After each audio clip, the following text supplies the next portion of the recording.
Dina Usman Ma'ruf. Saya dari Prodi Pendidikan Fisika, Fakultas Matematika dan Ilmu Pengetahuan Alam dari Universitas Negeri Gorontalo. Baiklah, pada video saya kali ini, saya akan menjawab pertanyaan dari ujian tengah semester pada mata kuliah Pendidikan Kewarganegaraan. Pada pertanyaan pertama, bagaimana Indonesia dalam kondisi seperti ini, apa saja tujuan bersama yang mengikat kita sebagai satu bangsa dan yang membuat kita merasa perlu untuk mempertahankan nasionalisme Indonesia? Jawabannya yaitu melindungi segenap bangsa dan seluruh tumpah darah, memajukan kesejahteraan umum, mencerdaskan kehidupan bangsa, dan ikut melaksanakan ketertiban dunia yang berdasarkan perdamaian abadi dan keadilan sosial. Selain itu, tujuan bangsa Indonesia tercantum dalam Pancasila, yaitu persatuan Indonesia dan keadilan sosial bagi seluruh rakyat Indonesia. Tujuan bangsa dan rasa senasib dan sepenanggungan merupakan hal yang membuat kita merasa perlu untuk mempertahankan nasionalisme Indonesia. Pertanyaan kedua, nilai-nilai apakah yang dapat mendukung tercapainya tujuan bersama? Nah, jawabannya, nilai-nilai yang dapat kita terapkan untuk dapat mendukung tercapainya tujuan bersama terdapat dalam nilai-nilai Pancasila yang bersifat universal, yang dapat mempengaruhi kehidupan bangsa dan negara kesatuan Republik Indonesia yang kekal abadi. Nilai Pancasila merupakan pandangan hidup bangsa Indonesia yang merupakan jati diri bangsa. Oleh sebab itu, perlu diterapkan nilai-nilai Pancasila agar tujuan bersama dapat tercapai. Dan yang ketiga, pertanyaan yang ketiga, bagaimana formula nasionalisme yang relevan dalam konteks transnasionalisme dan kewarganegaraan global?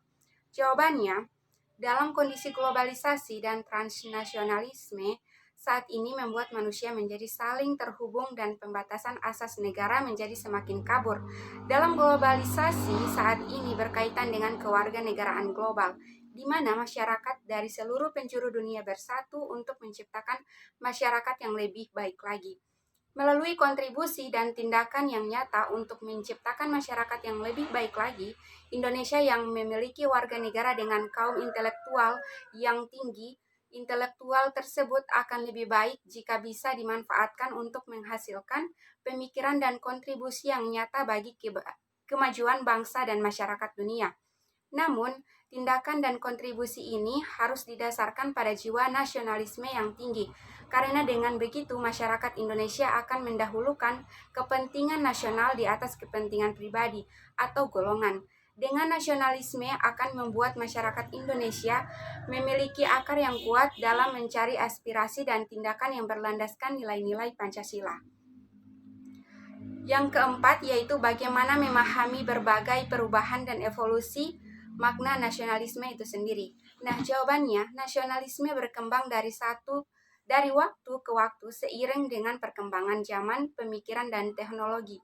Berdasarkan hal tersebut, nasionalisme harus tetap dijaga agar tidak melenceng dari makna apa nasionalisme itu sebenarnya. Jangan sampai makna yang menjadi jiwa nasionalisme menjadi luntur.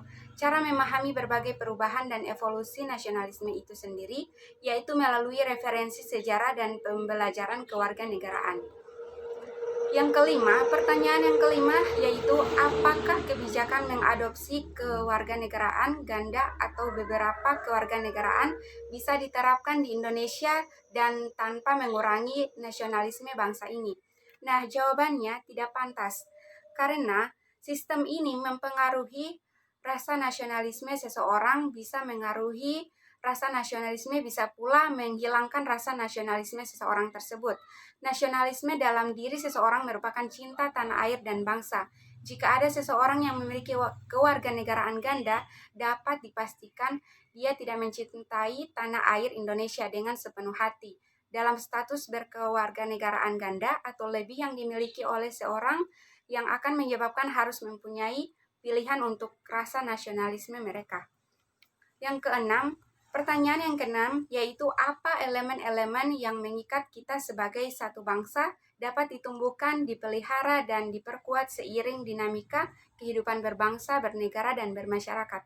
Nah, jawabannya bisa. yaitu dengan cara memperkuat rasa persatuan dan kesatuan kita harus menjadi bangsa yang tidak mudah dipecah belah.